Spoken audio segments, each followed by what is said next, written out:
Hello, it's Ashley here from Paper&Twine and welcome to day 10 of Christmas in July. We are going to make a quick card today, and I've just been in my stash and I found a 5x7 white card blank. I've cut down from scraps a piece that is a bit smaller. It was 6x4, but I've cut a little smidge off. Do you remember we made this background a little while back? This was something that I'd done ages ago, and I used gold paint in a project earlier on in this series, and I'd got leftover gold paint, so I put it on here as a little bit of an accent. So we're going to do a little mixed media project today, and this should just fit nicely there. And what I like to do, if I haven't got an equal border all the way around, I like to just mount up like that. Now, the reason I haven't chosen to draw a thin black line with a Sharpie pen this time, which is a hack I've shown you, is that we're going to be putting some mixed media on this and it will get in the way of the Sharpie pen, hence the extra layer. So we'll move those little bits out of the way. I will bring in a piece of scrap paper to save getting the nice paper dirty, and I'm going to use stencils today. I've got some stuff going on in the background here already. I've got a little bit of a nod to some holly leaves that were from another project, and again, you don't have to use what I am using. You will have something similar in your stash.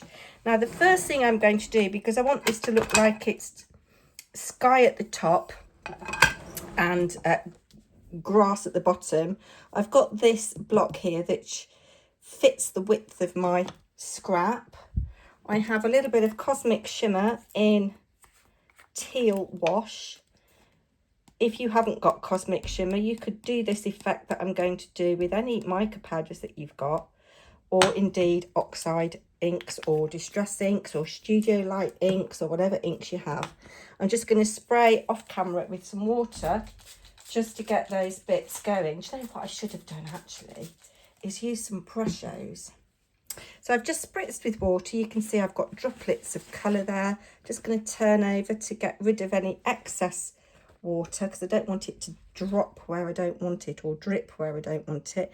And I'm just going to add suggestion of some blue towards the top. If you don't like this kind of look, you could blend. I'm just going to, look, I've got Cosmic Shimmer on my nice bit of paper now. But that just gives a suggestion of a night sky. Might do a little bit more actually. I'm trying to do this quickly because I'm supposed to be going off to knitting. I'm filming this a day in advance. Beautiful day today. By the time you see this, I will have been at sports day at school. So leave me a comment. What are you doing today in this glorious sunshine? Do you like this heat, or are you going to be hiding with some fans on or air conditioning on? So I'm just going with my speckled look. And actually I might just press down a bit more so I've got a bit more of a watercolour wash there, because that will work for what I'm doing next. And a few little speckles there. You could have used brushes with this actually, that would have been quite nice. Now, just going to dab that, and I'm going to bring in my first stencil. If you haven't got anything like this, just use what you have got in your stash. So I've come over here with some mowed lawn. I've got a blending brush. Let's find a bit of scrap paper, because I don't want to have green stags. So just going to mask that off. Come in with my ink and just a bit of subtle blending, or not so subtle blending as the case may be. I'm going to come in quite hard with this actually, because I do want it to show. So I've got my trees here at the bottom in my foreground there, and then I'm going to cover this up and have a few more trees at the top.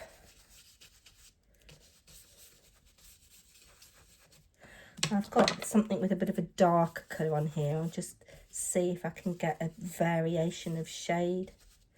Just brush that green off there because I'm going to use that for something else. So we've got quite a nice little bit of a tree line going on there, and this could be snow, couldn't it? Don't want this anymore. Now, let's make sure I've got the green off that. I have got a couple of stags here, and I'm going to put them here as they are on this stencil. As I say, you don't have to use this, and a lot of you will have stags that are stamps. And instead of using black, I'm going to come in with scorched timber, which is a very dark brown, because stags aren't black, are they? But I'm loading this up quite heavily because I do want them to pop out. Let's have a little look at that. That's quite sweet, isn't it? And then maybe we'll have a couple more down here. In fact, actually, you can turn your stencil round. We'll have just a suggestion down here in the corner. Yes, don't forget that, guys, that you can rotate and orientate your stencils in different ways. So this looks like these stags are in the foreground. I quite like that there, I like that. Now, before I come in with my pièce de résistance, my final little bits, move you out of the way because I don't need you anymore. I think I do want to do, in fact, that's actually grounded there, so that's fine, and it looks like they're little footprints in the snow. Shall I do the next bit next or not? I do have my acetate hill masks from Lavinia. You did see me use a ripped piece of paper, but I think I'm just going to use this here like this on the diagonal and just do a little bit of blending like that, so it looks like that is a thing going on, and we can do a little bit here, but I want to leave some white space to represent the snow. So that is that. Loving the gold there. Now, this is a funky fossil stencil. I don't know whether it's still available. It's called Snowflake, I think. Snowflake Repeat. And I'm not going to do it everywhere. I'm going to pick some areas.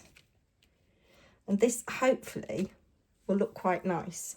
I've got Distress Grip Paste in Snowfall from Ranger.